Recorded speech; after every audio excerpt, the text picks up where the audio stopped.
tiene que explicar. Keiko Fujimori, 50.7%, Roberto Sánchez, 49.3%, total nacional. Primera reacción, Alfredo, a tu trabajo. Bueno, el resultado está en línea con el simulacro de votación que hicimos ayer el sábado, en el sentido de que hay una ligera diferencia a favor de la candidata de Fuerza Popular. Todavía no se puede afirmar que hay una ganadora, porque como decíamos, estamos dentro del margen de error que hemos definido para la boca de urna en +/-3, por eso hablamos de un virtual empate o de un empate estadístico, pero sin duda hay algún indicio, ¿no?, de que ella podría estar adelante porque se está confirmando el mismo resultado que obtuvimos el día de ayer.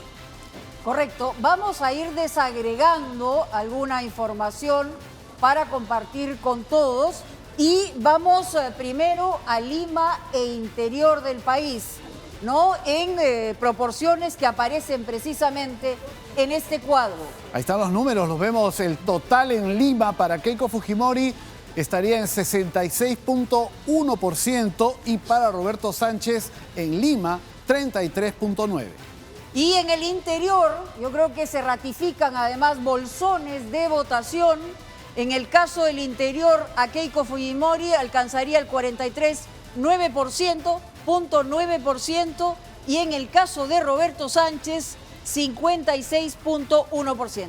Deducimos en un primer momento, Alfredo por supuesto lo ratificará, en el caso de Lima la votación hacia la candidata Fujimori ha sido contundente. En el caso del interior del país, para Roberto Sánchez también ha tenido una proporción muy importante de más de la mitad. Alfredo.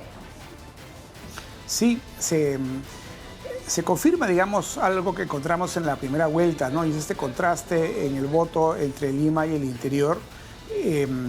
Ella ha crecido naturalmente mucho más respecto a la primera vuelta, ¿no? Y tiene prácticamente 2 de cada 3 votos en la capital, y en cambio Sánchez la supera en el interior, ¿no? No en todas las regiones, pero sí en un número importante de ellas que le permite tener esa ventaja, ¿no?, en sumando todo lo que es el resto del país fuera de la capital, ¿no? Ahora, Alfredo, importante recalcar, cuando hablamos de Lima, no solamente hacemos la segmentación porque se trata de la capital del país, sino porque tiene un peso electoral muy importante. Hablamos de 1/3 del voto nacional se define en Lima. 66.1 va en la línea de lo que ustedes venían registrando en encuestas durante esta semana en la que no se podían publicar los sondeos, o ha habido en estos últimos días, sea por el apoyo que le brinda de manera más explícita Rafael López Aliaga o por algún pronunciamiento que tuvo Jorge Nieto también en los últimos días, ¿ha habido un incremento en el caso de Lima para Keiko Fujimori?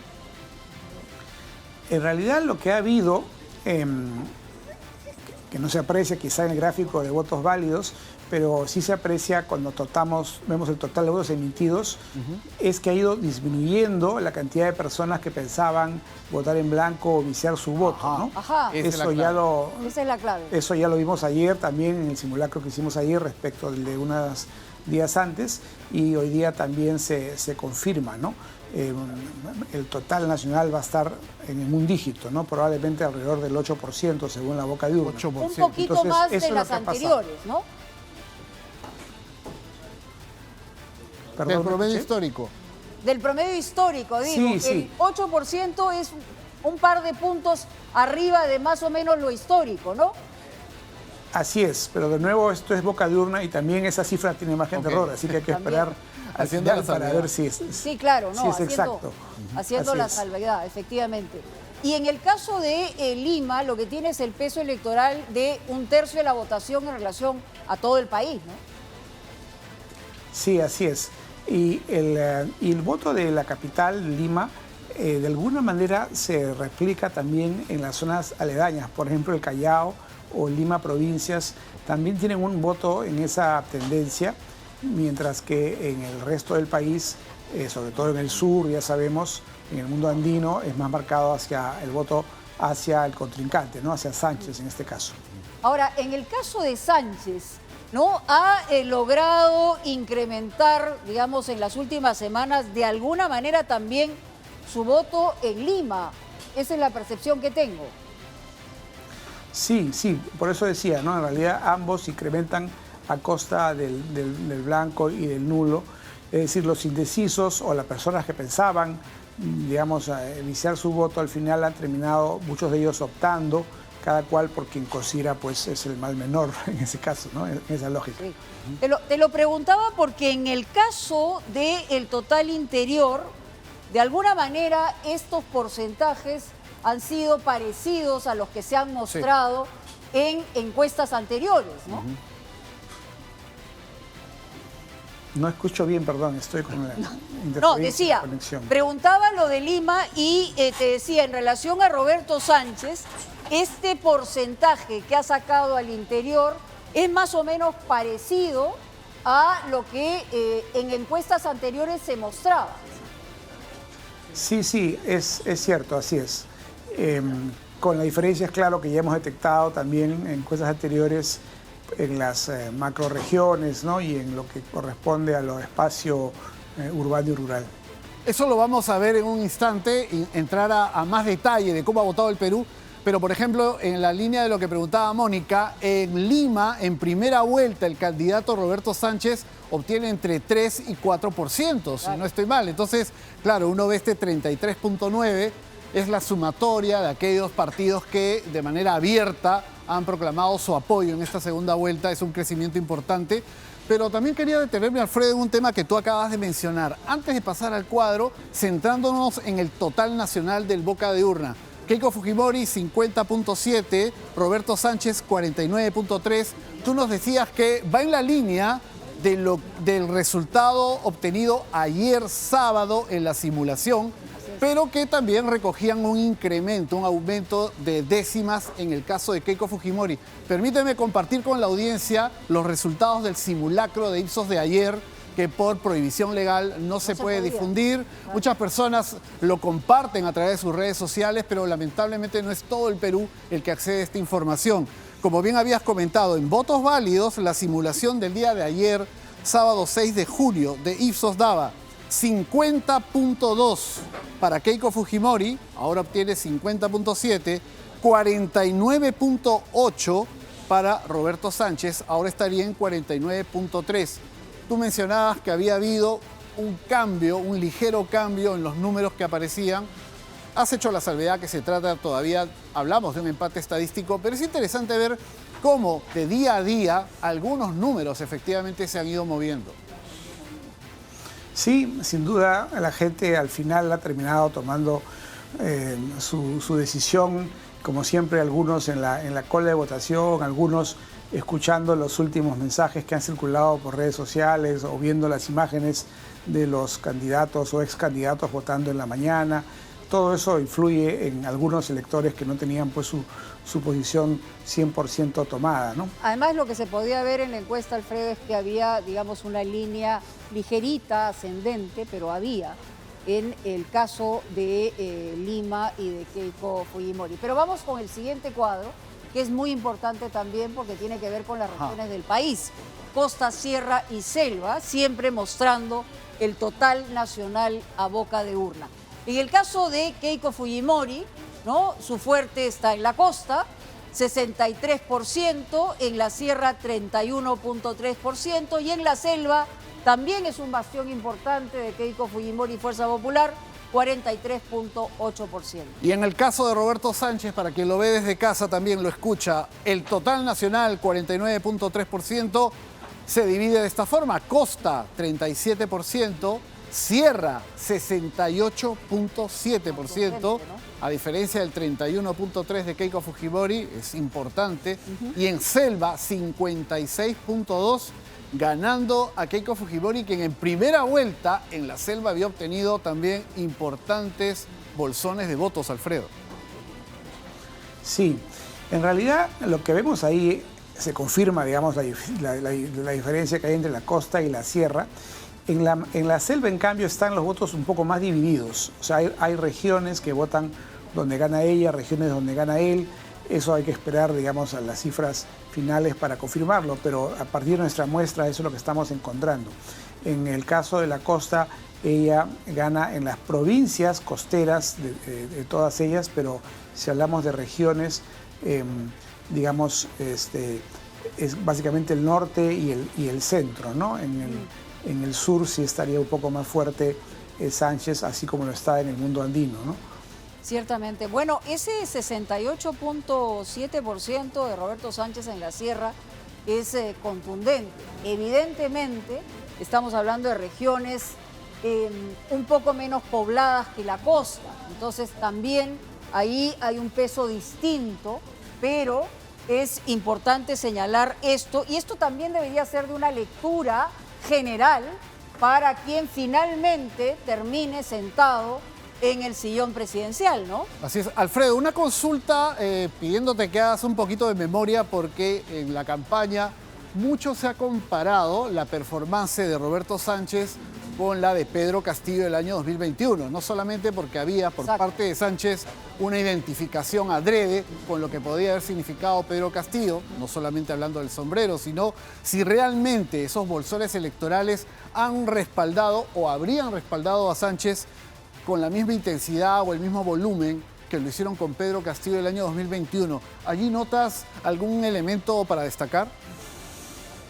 Bueno, si se confirman los resultados de la boca de urna, evidentemente Sánchez habría recibido un poquito menos que Castillo a nivel agregado, ¿no?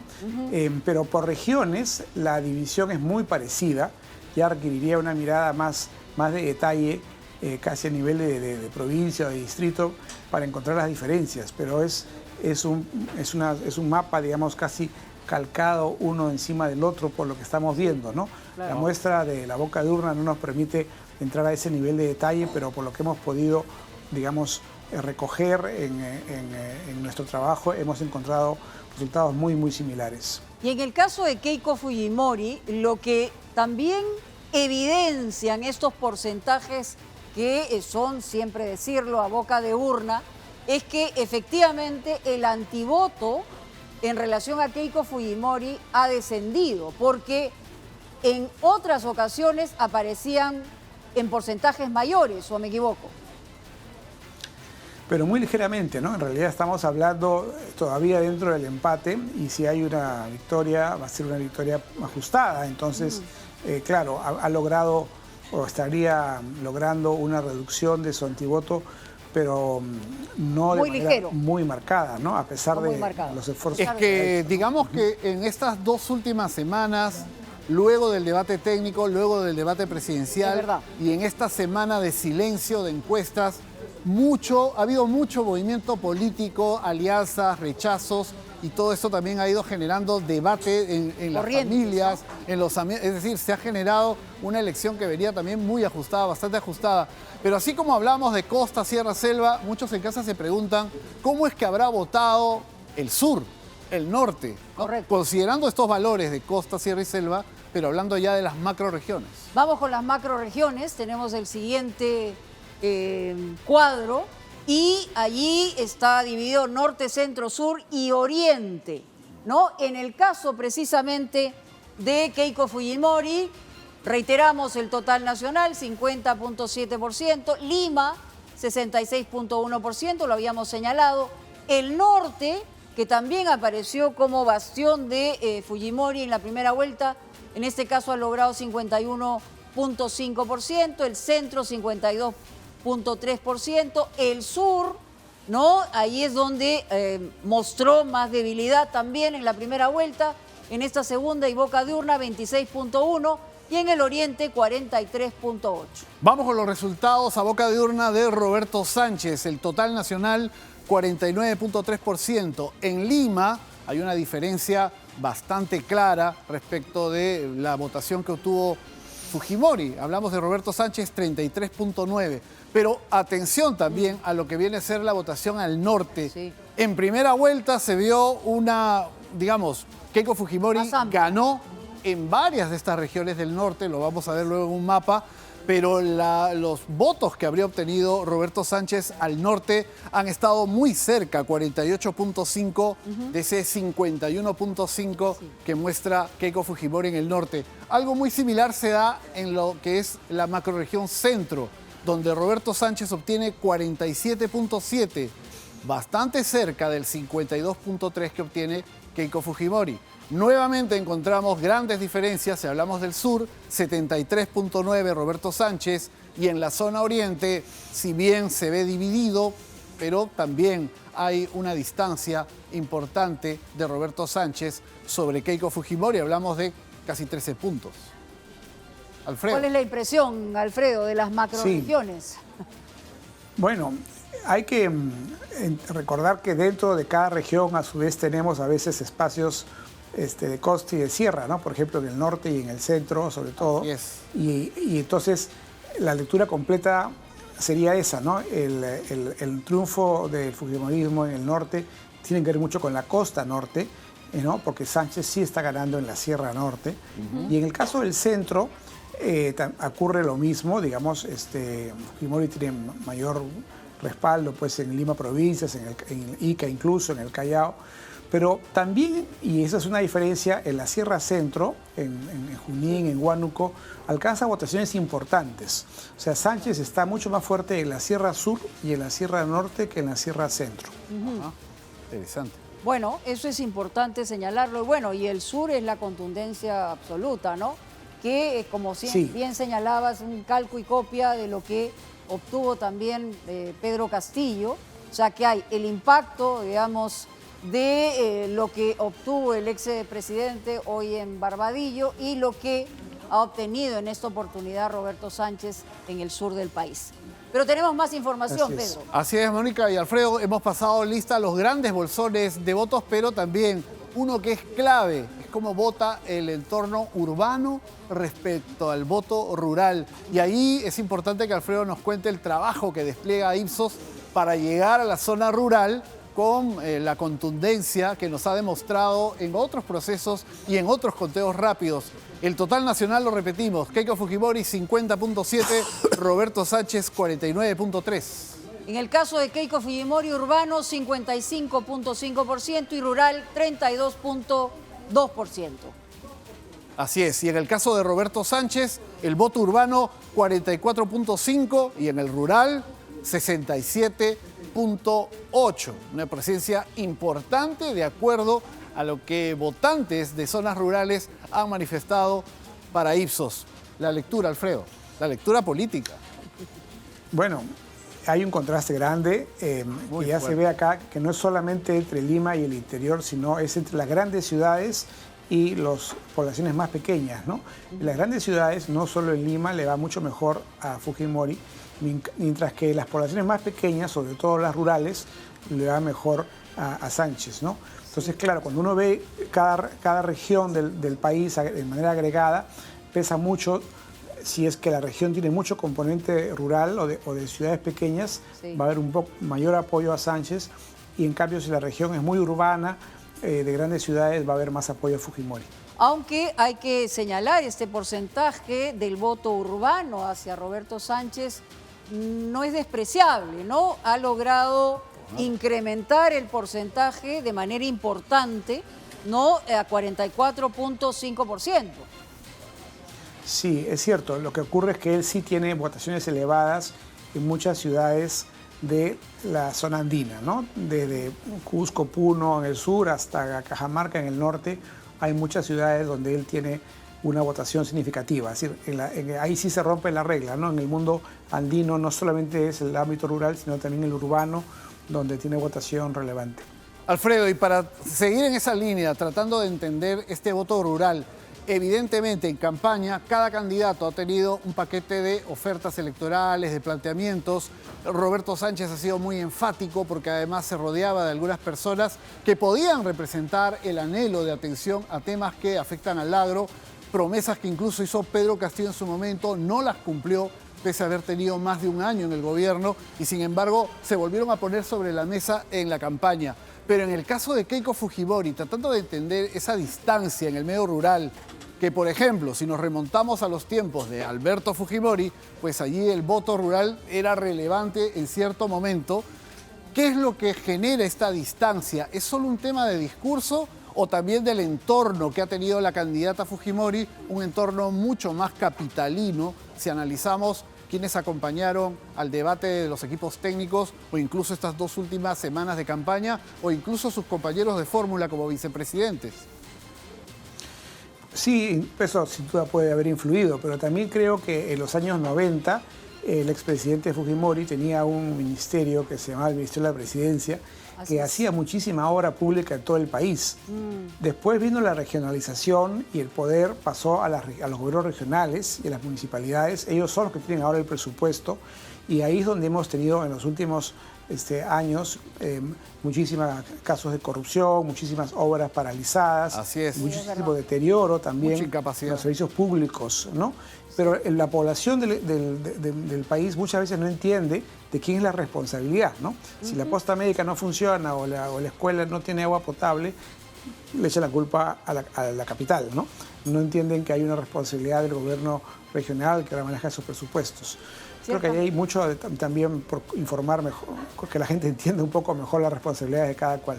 Claro, y Alfredo, yo creo que además al ver estos porcentajes en boca de urna y luego van a ser reconfirmados en conteo rápido, lo más probable, pues debería ser un mensaje contundente para quien llegue a Palacio de Gobierno, porque lo que hemos tenido en los últimos 10 años, además de tener muchos presidentes, una inestabilidad política, es que no ha habido una gestión clara y las poblaciones rurales se han sentido evidentemente despreciadas desde esta parte del país porque no se les ha tomado atención. Por eso es importante que este mensaje llegue, porque la población más pobre no tiene mucho que perder porque no tiene nada, porque no ha sido atendido por ningún gobierno de turno, sea de derecha o sea de izquierda, ¿no?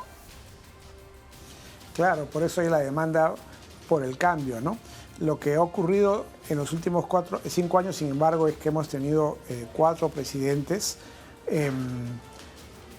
todos, con excepción de Gerí, todos los demás entraron con Perú Libre al gobierno, y al mismo tiempo ha habido muchísimos cambios a nivel del Poder Ejecutivo, ¿no? de funcionarios públicos.